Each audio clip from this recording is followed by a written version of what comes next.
The telegram arrived at the Burke County courthouse on a suffocating August morning in 1857, carried by a rider whose horse had collapsed twice during the desperate journey from Thornwood Plantation. Judge Ambrose Hartley broke the wax seal with trembling fingers, his eyes widening as he read the words that would transform a routine property dispute into one of the most haunting criminal cases in Georgia's antebellum history. What had begun 4 months earlier as a simple auction in Waynesboro's town square had descended into a nightmare of violence, supernatural terror, and death that would leave 5 people dead and an entire community convinced they had witnessed divine retribution manifest in human flesh. Before we descend into this darkness, tell us where you're tuning in from, and if this story touches you, make sure you're subscribed, because tomorrow, I've saved something extra special for you. The overseer Josiah Blackwell lay in his quarters, his body ravaged by wounds that no physician could explain and his mind shattered by horrors he could only describe in screaming fragments. The Harper family, the 5 souls he had purchased for $1,200 on that March afternoon, had vanished into the Georgia wilderness, leaving behind a trail of blood and testimony so disturbing that 3 witnesses would later commit themselves to asylums rather than repeat what they had seen. This is not merely a story about the brutality of slavery, though that brutality saturates every moment of this account. This is an investigation into how a single act of purchasing human beings at auction became a death sentence not through legal justice, but through a far more ancient and terrifying form of retribution. The documents I have uncovered, preserved in the Burke County archives and sealed by court order for 97 years, reveal a sequence of events so disturbing that historians have deliberately omitted them from official records. Tonight, we excavate those forgotten testimonies, examine the physical evidence that still exists, and reconstruct the final 4 months of Josiah Blackwell's life, a period that transformed him from one of Georgia's most successful overseers into a broken man who begged for death as his only escape from the vengeance that stalked him. The Georgia of 1857 existed in a state of paradox that would have been incomprehensible to modern observers. The same year that witnessed the Dred Scott decision, which declared that black people could never be American citizens, also saw Georgia's cotton production reach unprecedented heights, generating wealth that transformed Savannah into one of the richest cities in North America. Burke County, located in the heart of Georgia's cotton belt along the Ogeechee River, had become a nexus of agricultural prosperity built entirely upon the labor of approximately 9,000 enslaved people who outnumbered the white population by nearly 2 to 1. Waynesboro, the county seat, was a town of contradictions. Its main street featured elegant storefronts selling French perfumes and imported wines alongside auction houses where human beings were sold like livestock every Saturday morning. The Central of Georgia Railway, completed just 3 years earlier, had connected the region to Savannah's port, allowing plantation owners to ship their cotton directly to European markets and import enslaved workers from the coastal slave markets with unprecedented efficiency. This infrastructure of commerce and cruelty had created a class of spectacularly wealthy planters who built mansions modeled after Greek temples and employed overseers to manage their vast agricultural empires. Josiah Blackwell had been born into this world in 1815, the son of an overseer on a North Carolina tobacco plantation.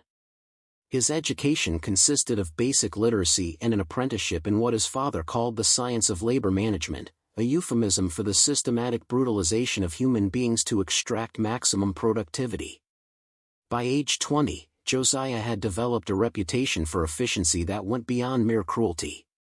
While other overseers relied primarily on physical punishment, Josiah had refined psychological techniques that broke people's spirits without leaving visible scars that might reduce their market value. He understood that the most effective control came not from the whip alone, but from the systematic destruction of hope. In 1843, Colonel Winston Thorne, owner of Thornwood Plantation, had recruited Josiah from North Carolina with an offer that doubled his previous salary. Thornwood encompassed 2,400 acres of prime cotton land worked by 137 enslaved people, and Colonel Thorne, who spent most of his time in Savannah managing his shipping interests, needed an overseer capable of running the operation independently. Josiah accepted immediately, recognizing the opportunity to accumulate the capital necessary to purchase his own plantation. Over the following 14 years, he had transformed Thornwood into one of Burke County's most profitable operations, consistently producing 400 bales of cotton annually while maintaining mortality rates below the regional average, a statistic that plantation owners tracked as carefully as crop yields. But Josiah's success had created a problem that would ultimately lead to his destruction. By 1857, at age 42, he had saved nearly $4,000, enough to purchase a small plantation of his own. Colonel Thorne, recognizing that losing such an effective overseer would devastate Thornwood's productivity, had made Josiah an unprecedented offer. If Josiah would remain for 5 more years, Thorne would deed him 200 acres of Thornwood's least productive land along Mill Creek, complete with 20 enslaved workers to cultivate it. The offer represented everything Josiah had worked toward: the transformation from hired overseer to independent planter, from employee to slaveholder, from manager of other people's property to owner of human beings himself. On the morning of March 14, 1857, Josiah rode into Waynesboro with $1,200 in a leather satchel and a specific purpose. Colonel Thorne had authorized him to purchase additional workers for Thornwood's spring planting, but Josiah had decided to use his own money to acquire people who would eventually work his future land. The auction at Pritchard's auction house attracted buyers from across Burke County and beyond, with traders bringing enslaved people from as far as Virginia and the Carolinas to meet Georgia's insatiable demand for labor. Silas Pritchard operated the largest auction house between Augusta and Savannah, a business that had made him wealthy enough to build a mansion that rivaled Colonel Thorne's. His auction house occupied a prominent position on Waynesboro's town square, a 2-story brick building with holding cells in the basement and an auction platform on the main floor. Every Saturday, crowds gathered to inspect the merchandise, a term used without irony in advertisements that ran in the Augusta Chronicle. Pritchard took pride in his inventory management, employing 2 full-time slave catchers and maintaining relationships with traders throughout the South to ensure a constant supply of fresh stock. The atmosphere inside Pritchard's auction house on that March morning carried a festival quality that would have nauseated anyone with functioning moral sensibilities. Wealthy planters socialized while examining people as if they were livestock, checking teeth for health, muscles for strength, and hands for calluses that indicated experience with field work. Women were subjected to inspections so degrading that even contemporary accounts, written by people who saw nothing wrong with slavery itself, described them as distasteful. Children clung to parents, somehow understanding that these examinations determined whether families would be kept together or torn apart forever. Josiah arrived late, deliberately waiting until the auction had progressed past the premium merchandise that attracted competitive bidding from the wealthiest planters. He was looking for. Preparing and narrating this story took us a lot of time, so if you are enjoying it, subscribe to our channel, it means a lot to us. Now back to the story. Something specific, not individual workers, but a family unit. Conventional wisdom among overseers held that families created complications, emotional attachments that could inspire resistance or escape attempts. But Josiah had developed a theory, based on his 14 years at Thornwood, that families could be more easily controlled through the threat of separation. A man with a wife and children would accept conditions that a single man might resist, fearing that rebellion would result in his family being sold away. It was a calculation of pure psychological manipulation, and Josiah believed it would allow him to extract more labor with less direct violence. Augustus Grimsby, a slave trader who operated out of Richmond, Virginia, had brought a selection of people south on the Central of Georgia Railway, advertising them as prime field hands from Tidewater plantations. Among his inventory was the Harper family, 5 people who had been sold together from a failing Virginia plantation after their previous owner's death. Nathaniel Harper was 35 years old, a blacksmith by trade with additional experience in carpentry and animal husbandry. His wife Abigail was 32, with documented skills in weaving and midwifery. Their 3 children, Elias at 14, Rebecca at 11, and Caleb at 7, represented future labor that would appreciate in value as they matured. Grimsby's asking price for the family was $1,500, a significant sum that reflected both their skills and the advantage of purchasing a complete family unit that would require no time to adjust to working together. Most buyers had passed on the lot, finding the price too high for uncertain returns. Families required larger living quarters, consumed more rations, and created potential security problems. But Josiah saw opportunity where others saw complications. He approached Grimsby during the midday break, when the auction paused to allow buyers to examine the afternoon lots.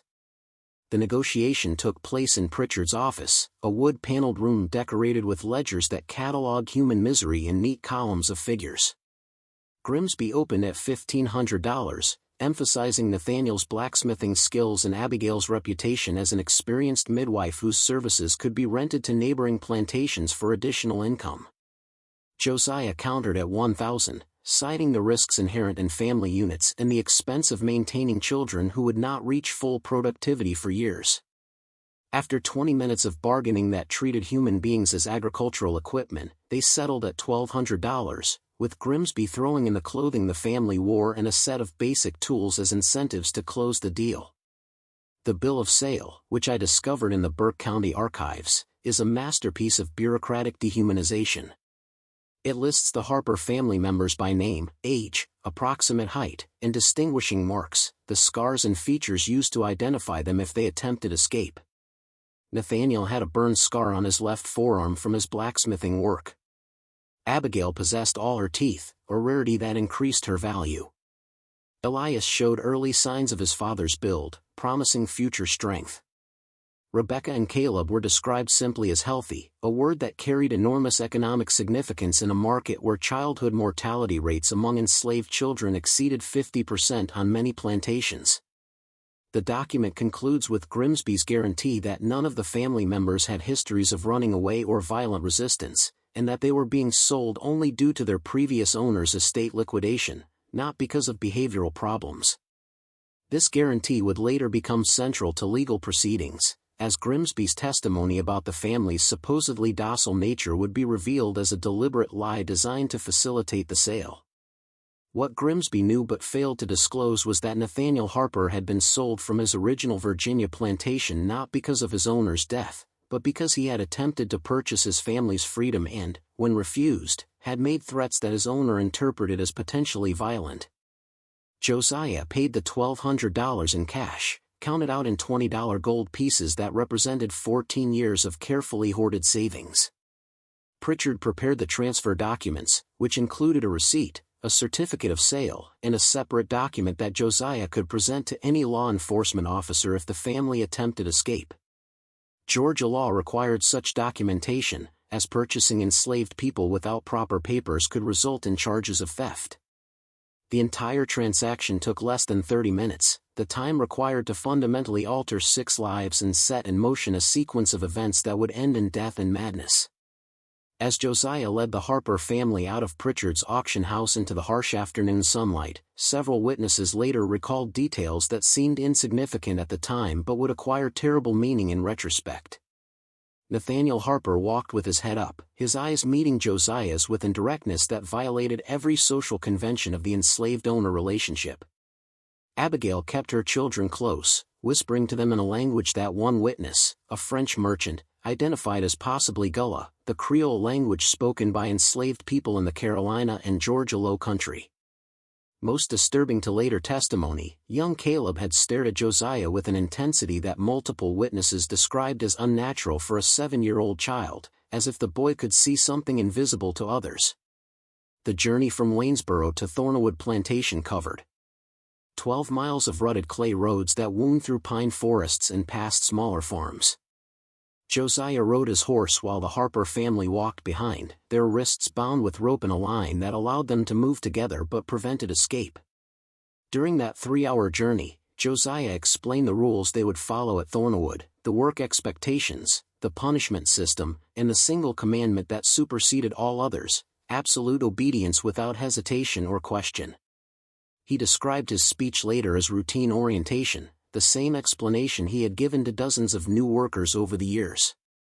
But witnesses who passed them on the road recalled that the Harper family walked in complete silence, never responding to Josiah's monologue, never acknowledging his words except through the mechanical forward motion of their feet. They arrived at Thornwood as the sun descended toward the pine forests that bordered the plantation's western boundary. The estate's main house, a Greek Revival mansion with massive columns, stood on a slight rise overlooking the cotton fields that stretched toward the Ogeechee River. The slave quarters, a collection of 20 crude cabins arranged in 2 rows, occupied a hollow near Mill Creek, deliberately positioned downwind from the main house to spare Colonel Thorne's family from the sounds and smells of the people whose labor funded their luxury. Josiah's cabin stood between the main house and the quarters, a physical representation of his intermediary status, neither enslaved nor truly free, positioned to monitor both the enslaved population and serve the plantation owners' interests. Josiah assigned the Harper family to cabin number 17, one of the larger structures with 2 rooms and a small fireplace. Previous occupants had been sold south to Mississippi 2 months earlier, and the cabin had remained empty since. Josiah unlocked the door and watched as the family entered their new home, a space measuring approximately 16 feet by 20 feet where 5 people would eat, sleep, and attempt to maintain some semblance of family life between the brutal work shifts that defined plantation existence. He informed them that work began at dawn, that food rations would be distributed every Sunday, and that any attempt to leave the plantation without written permission would result in consequences he left deliberately unspecified, allowing their imaginations to complete the threat. As Josiah turned to leave, Nathaniel Harper spoke for the first time since the auction. His voice carried a quality that Josiah would later describe in his testimony as wrong somehow, deeper than natural and resonant in a way that made the air in the cabin feel heavy. Nathaniel said simply, "We will remember this day." For words that Josiah initially interpreted as a defiant reference to their sale, a statement he considered so meaningless that he did not even bother to punish it. He would spend the final months of his life understanding what those words actually meant, and by then, it would be far too late to escape the consequences of his purchase.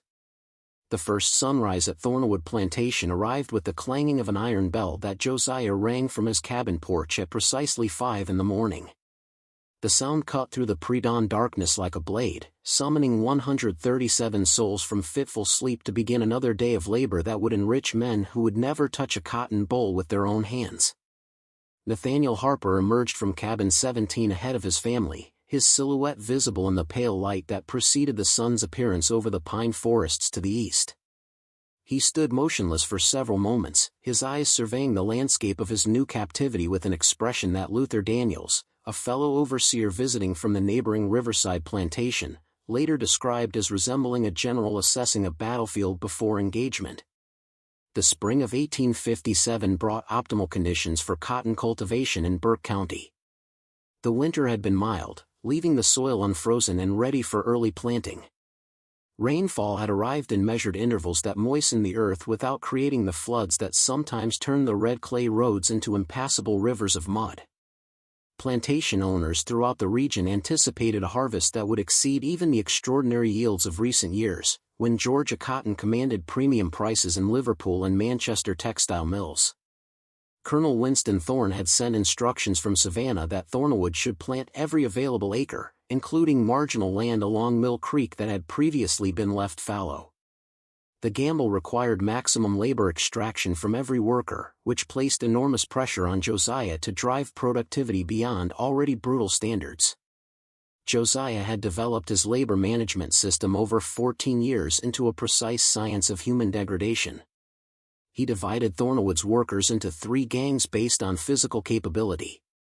The first gang, consisting of the strongest men and women between ages 16 and 40, worked the primary cotton fields under the supervision of a driver named Marcus, a man whose collaboration with the plantation hierarchy had earned him marginally better treatment and the authority to discipline his fellow captives.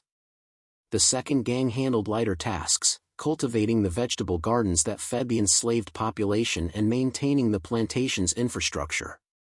The third gang, composed of children between ages 7 and 12 and elderly people whose bodies had been broken by decades of forced labor, performed menial tasks like hauling water, feeding livestock, and cleaning the main house. Nathaniel Harper's blacksmithing skills immediately distinguished him from typical field hands, and Josiah recognized the economic value of utilizing those abilities. Thornwood's blacksmith shop, a stone structure located near the main barn, had been operated by an elderly man named Joseph who had died 3 weeks earlier from a respiratory illness that Josiah's records coldly noted as reducing plantation overhead by eliminating an unproductive worker.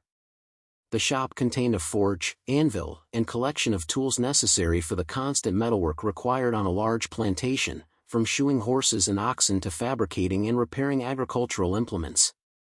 Josiah assigned Nathaniel to the blacksmith shop with instructions to repair a backlog of broken plows, hoes, and other equipment before spring planting began in earnest. Abigail Harper was placed in the second gang under the supervision of an older woman named Patience who managed the vegetable gardens and coordinated the cooking that fed the enslaved population. Abigail's documented midwifery skills represented potential additional income for Josiah, as neighboring plantations would pay to borrow her services when their own enslaved women gave birth. The infant mortality rate among enslaved children in Burke County exceeded 50%, and skilled midwives who could reduce those losses were valuable commodities that owners rented out at rates of $5 to $10 per successful delivery. Josiah had already sent word to neighboring plantations that Thornwood now possessed an experienced midwife available for hire, calculating that Abigail could generate an additional $100 annually beyond her field labor value. Young Elias Harper, at 14 years old, possessed his father's emerging physical strength and was assigned to the first gang working the primary cotton fields. The boy reported to Marcus at dawn on his first full day at Thornwood, joining 30 other workers who would spend the next 12 hours preparing fields for planting. The work involved clearing winter debris, turning soil with heavy plows pulled by mule teams, and spreading the cotton seeds in rows that stretched toward horizons blurred by heat and humidity. Marcus, who had survived 15 years at Thornwood by enforcing Josiah's demands with enthusiastic brutality, immediately identified Elias as potentially problematic. The boy worked with mechanical efficiency but without the broken spirit that characterized most young workers, maintaining a dangerous spark of defiance in his eyes that Marcus recognized as requiring careful monitoring. Rebecca and Caleb Harper, at 11 and 7 years old respectively, were assigned to the third gang under the supervision of an elderly woman named Ruth who coordinated the children's labor. Their tasks included hauling water from Mill Creek to the fields, a job that required each child to carry wooden buckets suspended from shoulder yokes in endless cycles between the stream and the work gangs who consumed gallons of water during the suffocating heat of Georgia springs and summers. The work was physically exhausting for children whose bodies had not yet developed the strength to sustain such demands, but plantation economics considered it necessary training for the field labor they would perform once they reached their mid-teenage years and their market value increased accordingly. The daily rhythm at Thornwood followed patterns that had been refined over generations into a system designed to extract maximum productivity while maintaining the human machinery at minimally functional levels. Workers rose at the 5 o'clock bell and assembled in the clearing between the quarters for a breakfast of cornmeal mush served from communal pots. The meal provided barely sufficient calories to sustain hard labor, and workers supplemented these rations by cultivating small vegetable patches behind their cabins during the few hours of Sunday rest they received each week. After the hurried breakfast, gangs dispersed to their assigned tasks under the supervision of drivers who carried whips as symbols of their authority and their willingness to use violence to enforce productivity quotas. Josiah monitored operations from horseback, riding between work sites with a leather satchel containing his record book where he tracked each gang's progress against predetermined benchmarks. He had calculated precisely how many acres each gang should prepare daily, how many pounds of cotton each worker should pick during harvest season, and how much time specific tasks should require. Workers who failed to meet quotas faced punishments calibrated to generate maximum deterrent effect while avoiding damage that would reduce their economic value. Minor shortfalls resulted in reduced food rations or extra work assignments. Significant failures earned public whippings administered at the post that stood near Josiah's cabin, positioned where the entire enslaved population could witness the consequences of insufficient productivity. During the Harper family's first week at Thornwood, Josiah observed them with the careful attention he applied to all new acquisitions, looking for behavioral patterns that might indicate future problems. Nathaniel worked at the forge with focused intensity, repairing equipment with skill that exceeded Josiah's expectations. The blacksmith completed tasks more quickly and to higher quality standards than old Joseph had achieved in his final years, suggesting that the $1,200 investment would generate returns beyond the initial calculation. But something about Nathaniel's demeanor troubled Josiah in ways he could not initially articulate. The man worked without the defeated posture that characterized most long-term enslaved workers, maintaining an upright bearing that suggested he considered himself temporarily engaged in tasks rather than permanently reduced to property status. Abigail Harper integrated into the women's work gang with competence that drew praise from patients, who reported to Josiah that the new arrival possessed exceptional skills in medicinal herb cultivation and food preservation techniques. Within days, Abigail had identified wild plants growing near Mill Creek that could supplement the plantation's limited medical supplies, treating minor injuries and illnesses that might otherwise reduce worker productivity. Her midwifery reputation spread quickly through the network of enslaved women who shared information across plantation boundaries through secret nighttime visits and messages passed during Sunday church services. 2 neighboring plantations had already sent requests to hire Abigail's services for upcoming births, representing income that pleased Josiah even as he noted the unusual speed with which she had established influence among Thornwood's population. Elias Harper's performance in the first gang raised concerns that Marcus reported during his evening briefings with Josiah. The boy completed his assigned tasks with efficiency that matched adult workers, demonstrating strength unusual for his age. But Marcus observed troubling patterns in how Elias interacted with other gang members. During brief rest periods, the boy spoke quietly with older workers, conversations that ended abruptly whenever Marcus or other authority figures approached. Several workers who had previously shown acceptable submissiveness began displaying subtle changes in behavior after conversations with Elias, meeting Marcus's eyes with fractionally increased directness or taking slightly longer to respond to commands. The changes were minimal, almost imperceptible, but Marcus had survived 15 years by recognizing early warning signs of resistance before they crystallized into open defiance. Rebecca and Caleb Harper presented the most disturbing anomaly in Josiah's assessment. Children their age typically adapted to plantation life with resigned acceptance, their spirits not yet hardened enough to maintain sustained resistance against the overwhelming power arrayed against them. But the Harper children moved through their water, hauling duties with focused determination that struck observers as inconsistent with their years.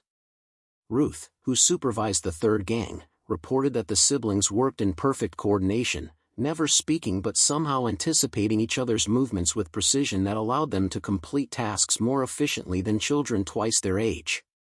More unsettling were the songs they sang while working, melodies in a language Ruth did not recognize, harmonies that created sonic patterns she described as making the air feel strange.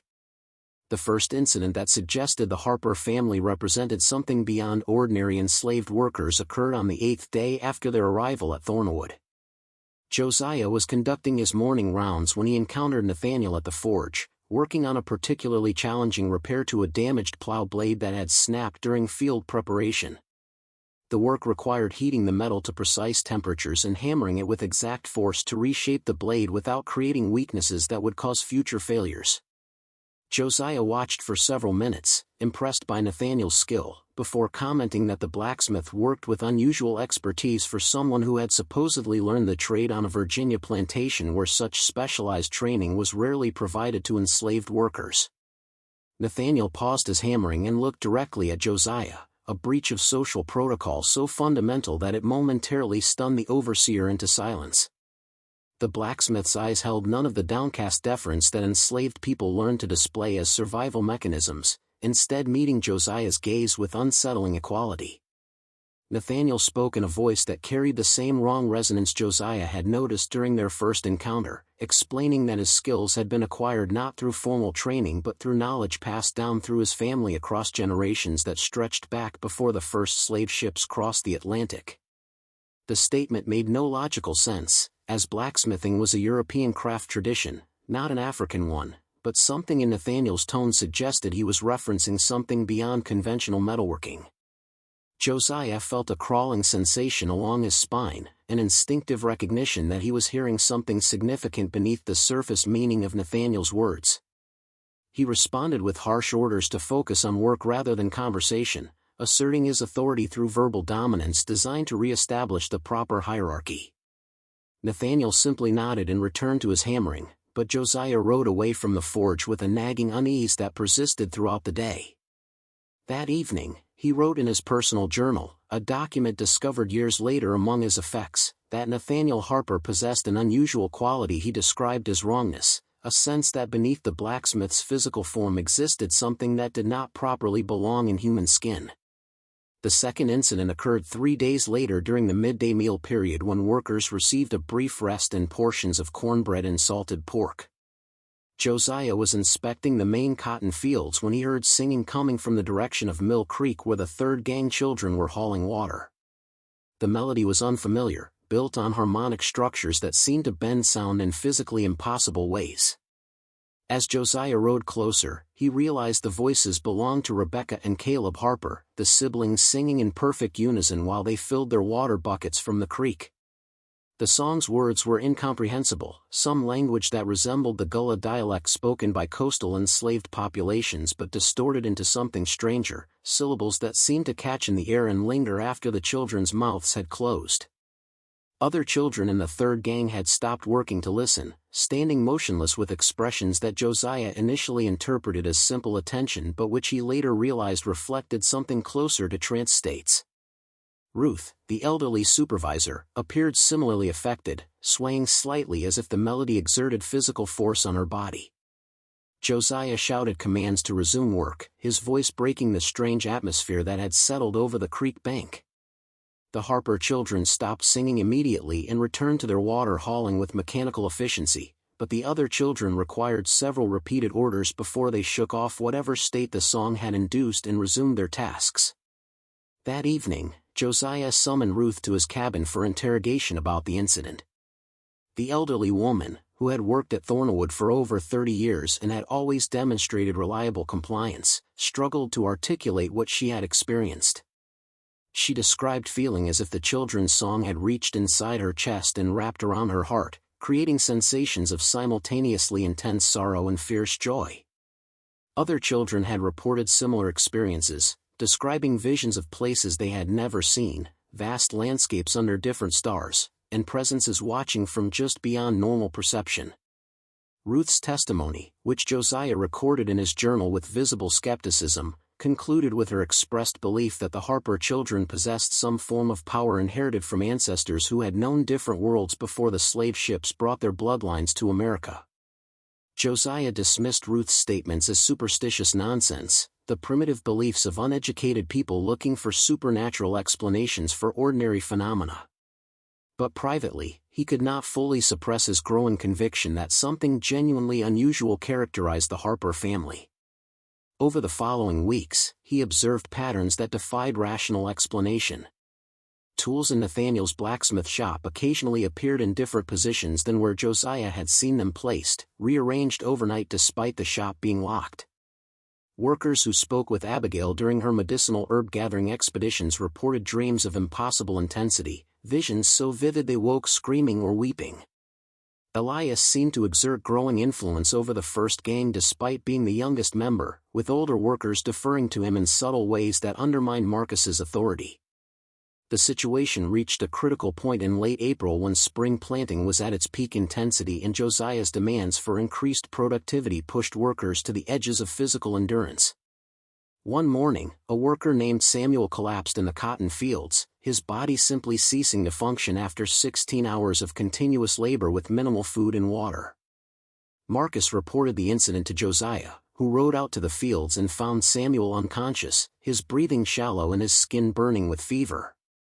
Standard plantation practice in such situations involved minimal medical intervention, as workers were expected to recover from exhaustion on their own time or be replaced if they proved incapable of maintaining required productivity levels.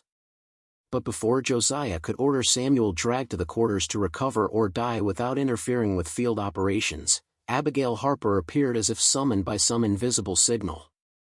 She knelt beside Samuel and placed her hands on his chest, closing her eyes and beginning to speak in the same strange language her children used in their songs.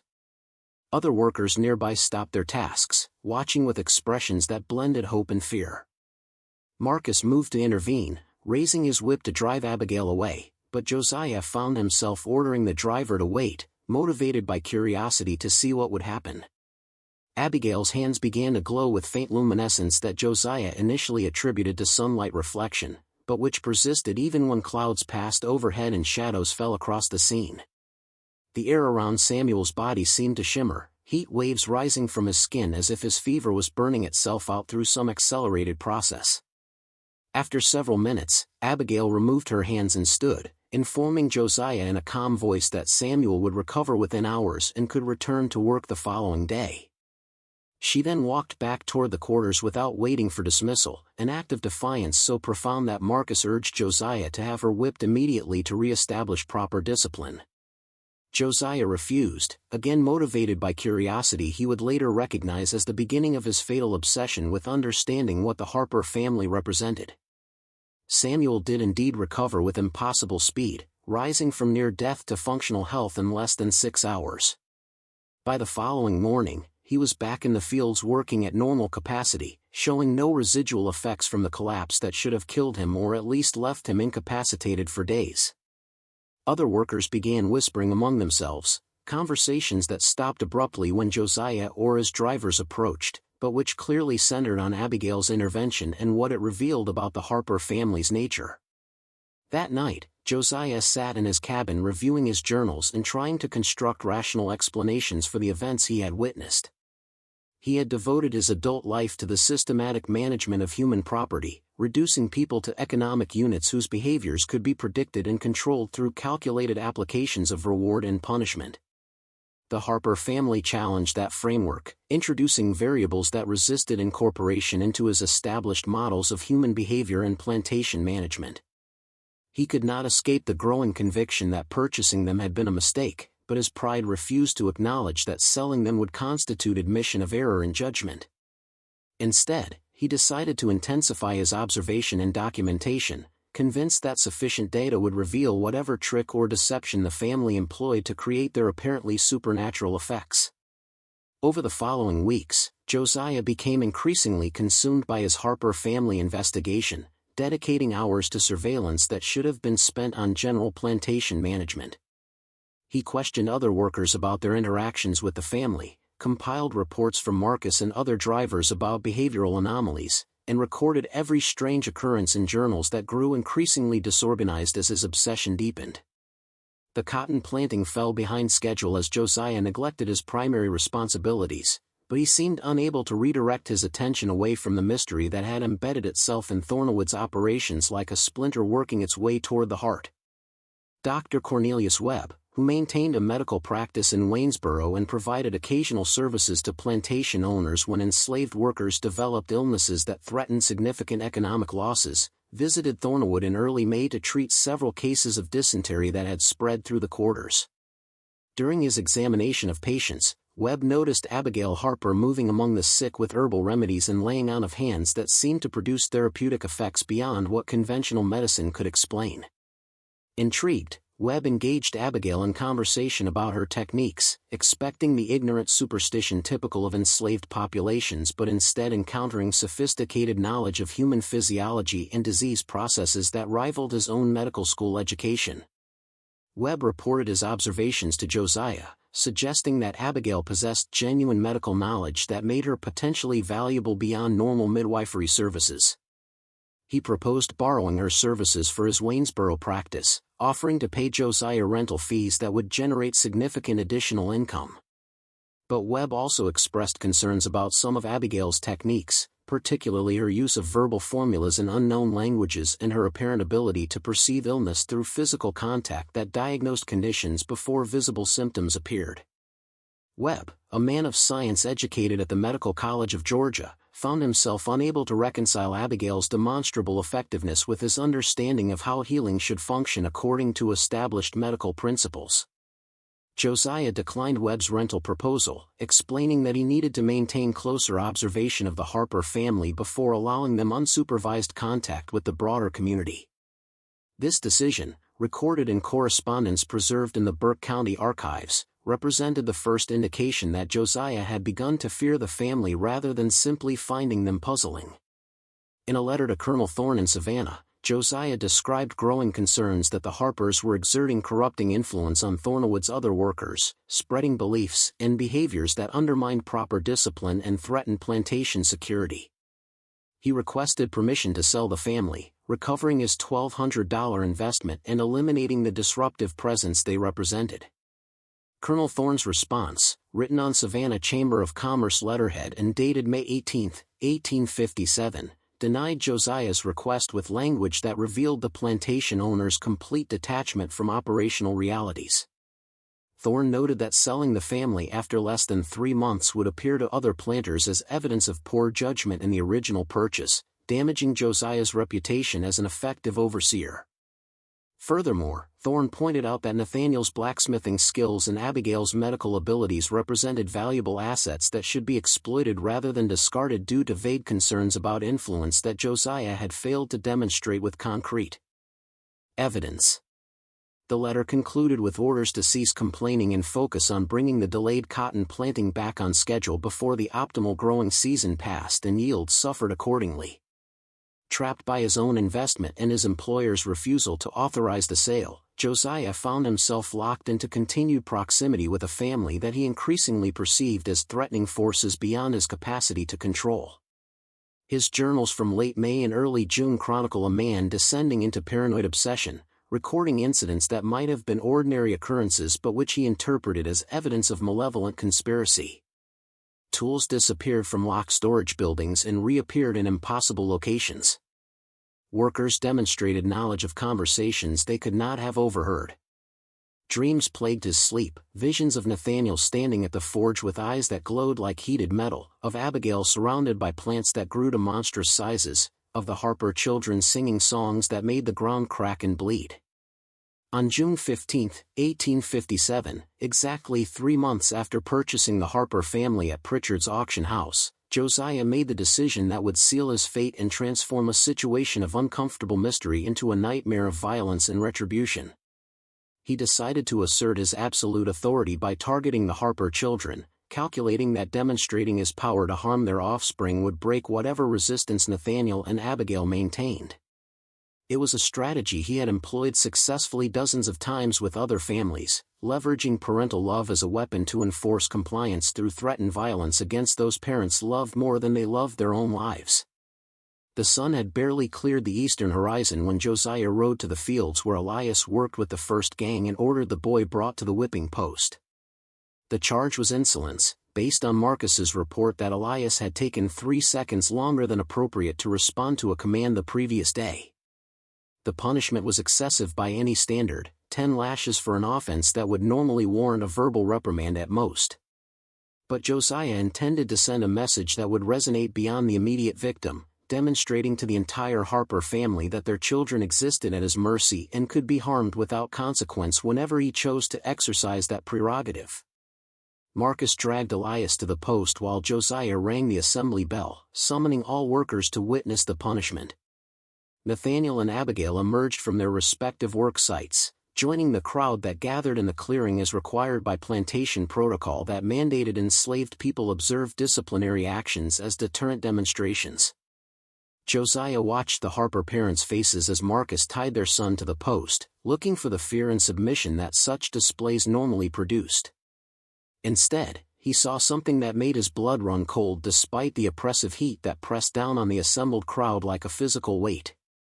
Nathaniel and Abigail stood perfectly still, their expressions empty of emotion in ways that suggested not acceptance but rather a decision to reveal nothing, while forces invisible to observers prepared responses that would manifest in their own time.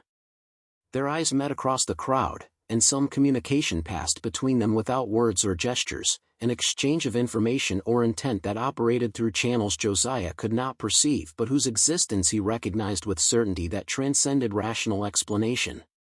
In that moment, watching those two people communicate through means he could not interrupt or prevent, Josiah understood with absolute clarity that he had made a catastrophic error in judgment that would extract costs far exceeding any temporary assertion of authority he might achieve through whipping their son.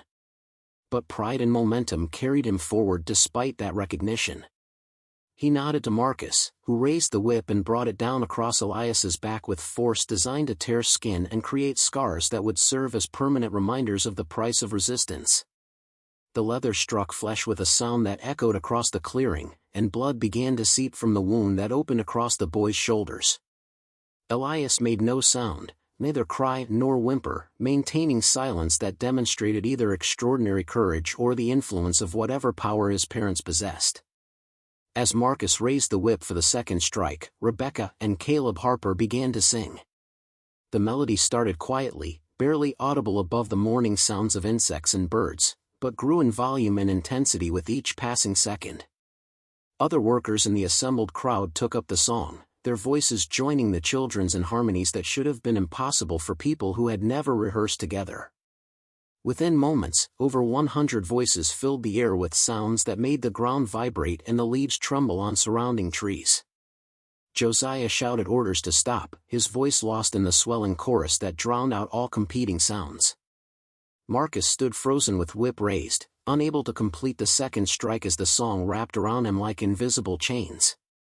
The assembled workers swayed in unison, their bodies moving to rhythms that predated their captivity, ancestral memories awakening and demanding expression through movements their conscious minds had never learned. The air itself seemed to thicken, becoming difficult to breathe as if the atmosphere was transforming into something other than the oxygen and nitrogen that normally sustained life.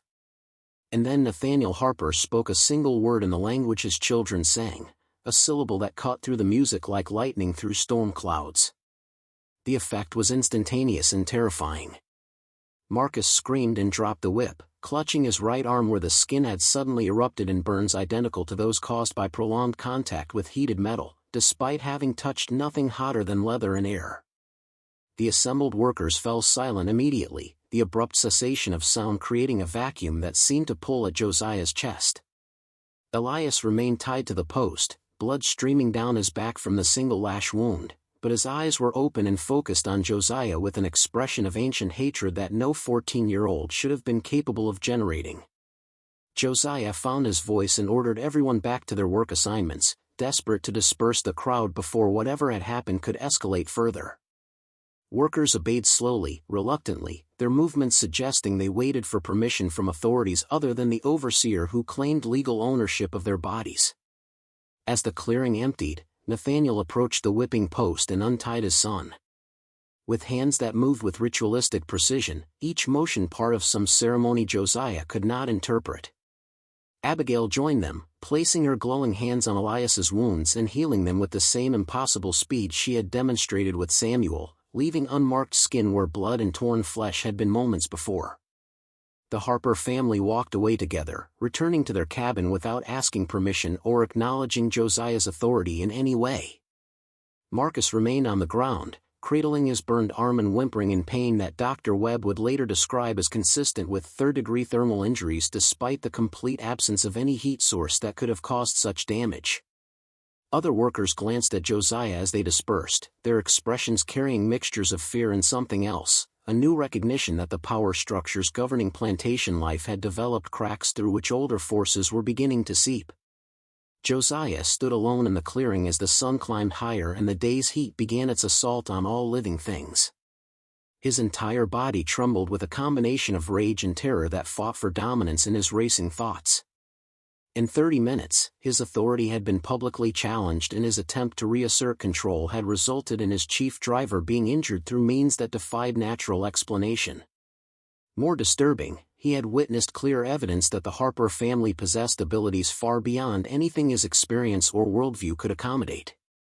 And worst of all, he recognized that selling them was no longer an option, as no rational buyer would accept Josiah's explanations for why he wanted to dispose of apparently valuable property after only 3 months, particularly after Colonel Thorne's earlier refusal to authorize such a sale.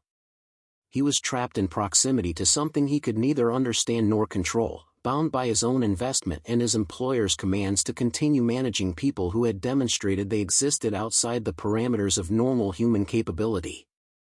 As Josiah walked slowly back to his cabin, his legs unsteady beneath him and his mind reeling from shock, he failed to notice the changes already manifesting in Thornwood's landscape. The plants Abigail had cultivated near Mill Creek were growing with unnatural speed, their leaves spreading and their roots digging deep into soil that seemed to welcome them with eager collaboration. The metal items Nathaniel had repaired in the blacksmith shop hummed with vibrations that made horses nervous and caused dogs to whine when they approached. And in cabin 17, the Harper family sat together in silence, their hands joined and their eyes closed, speaking to forces and powers that had crossed the Atlantic in the holds of slave ships and waited generations for the opportunity to manifest their ancient vengeance.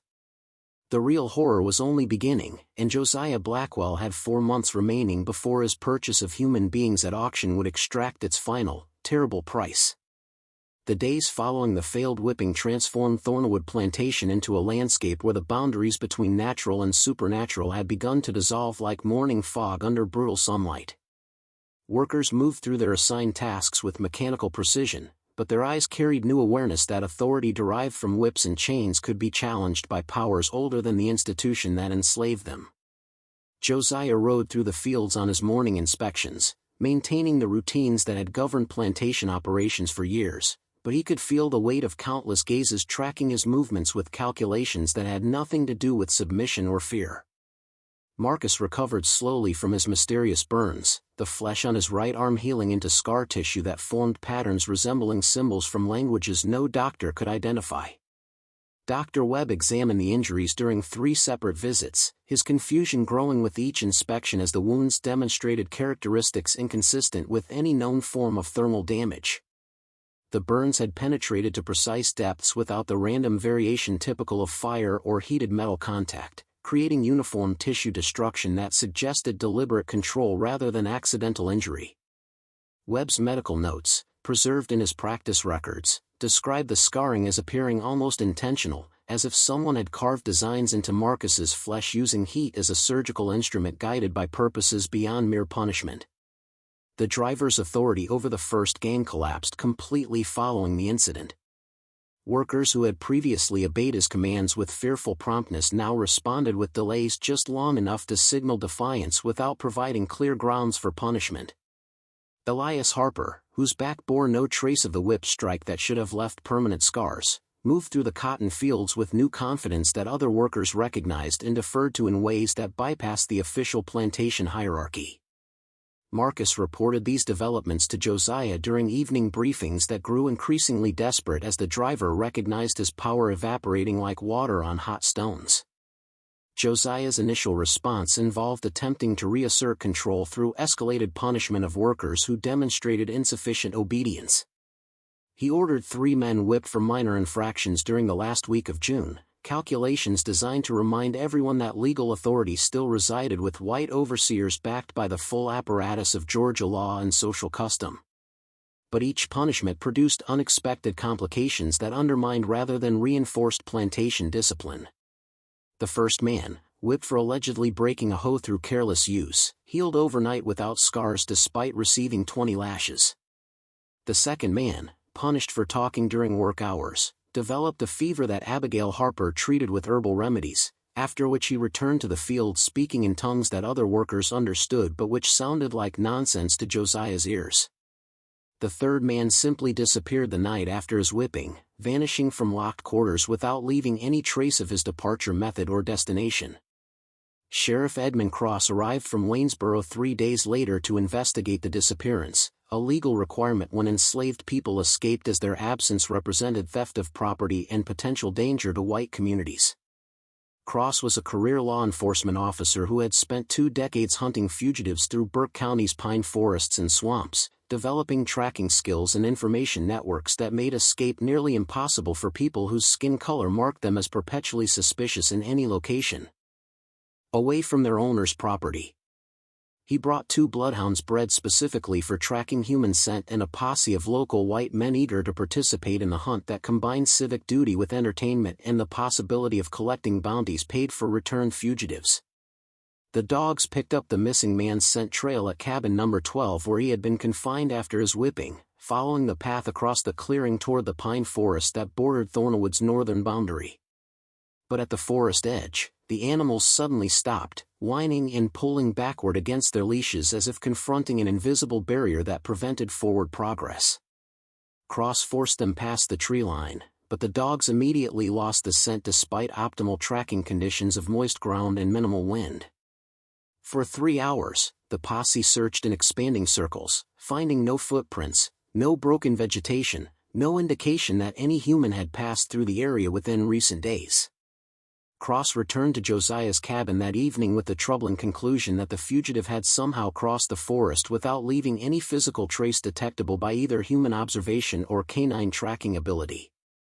The sheriff suggested 2 possibilities: either the man had received assistance from parties possessing unusual knowledge of anti-tracking techniques, or something genuinely inexplicable had occurred that fell outside normal investigative parameters. Cross was a practical man whose worldview accommodated only what he could see, touch, and arrest, but even his materialist certainty wavered as he described the dogs' behavior at the forest edge, their absolute refusal to proceed as if sensing dangers that human awareness could not perceive. Josiah considered revealing his suspicions about the Harper family's involvement but recognized that such accusations would sound insane to anyone who had not witnessed the events of recent weeks. How could he explain that he believed Nathaniel Harper had somehow transported the fugitive beyond normal space through methods involving African spiritual practices that survived the Middle Passage? Cross would dismiss such claims as the delusions of an overseer cracking under the pressures of managing difficult human property, and word would spread through Burke County's planter community that Josiah Blackwell had lost his nerve and his sanity, destroying his reputation and making future employment impossible. Instead, Josiah filed a standard fugitive report and posted the required reward notices in Waynesboro and Augusta, formal gestures that satisfied legal requirements while accomplishing nothing toward the missing man's recovery. He knew with certainty that the fugitive was beyond any sheriff's reach, transported to some destination through means that existing laws and tracking methods could never trace. The Harper family had demonstrated capabilities that rendered conventional plantation security measures completely ineffective, and this recognition poisoned Josiah's sleep with nightmares that blended memories of the whipping post incident with hallucinations of far worse horrors approaching on horizons he could not yet see. Up next, you've got 2 more standout stories right on your screen. If this one hit the mark, you won't want to pass these up. Just click and check them out.